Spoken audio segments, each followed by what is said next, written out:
Russia-Ukraine conflict impacted virtually every country in the world, and more specifically African countries, and in this case Ethiopia.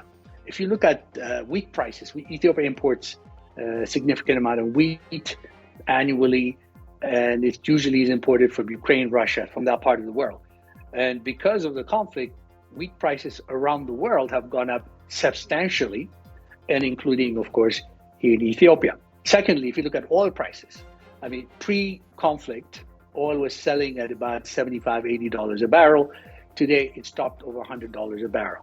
Third, fertilizers. The government was looking at using about 19 million quintals of fertilizers to import this year. They've imported about 80-85% already, but at much higher prices, double the prices from last year.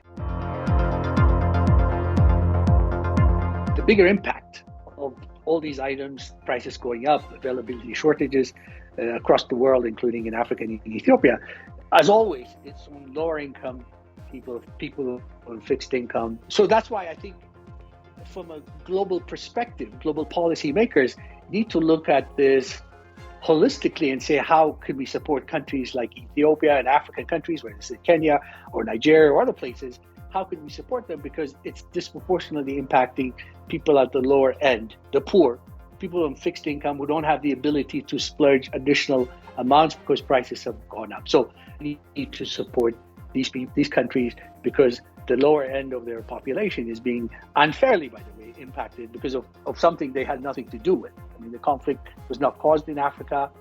Africa is a victim, actually, of these price increases and the supply shortages. There are a number of steps that the government has taken, or actually has already been taken, to mitigate these kinds of issues, what I call imported issues. So one is Ethiopia is a large importer of wheat, but it already had a strategy pre-crisis, pre-Russia-Ukraine crisis, to stop importing in the next 2 to 3 years.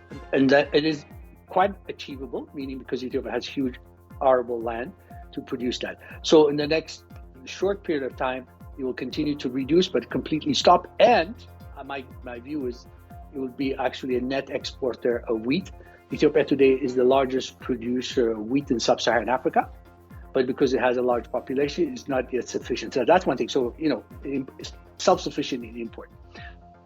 On the fuel side, Ethiopia doesn't produce oil, but what the government has done is it subsidizes fuel, especially for low-income fixed income people. So it will continue to do that. However, because Ethiopia is rich in energy, non-fossil fuel energy, 99% of Ethiopia's fuel today is from renewables, hydro, solar, wind, geothermal, and it can actually accelerate its migration to electric vehicles and in significant use of electricity.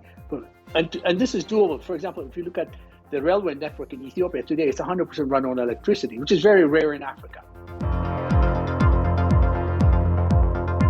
I would like to look at this conflict in Europe with a silver lining, which means it will accelerate strategies already planned and implementing it. And that, I think, will be the hopeful sign that could come out of this conflict.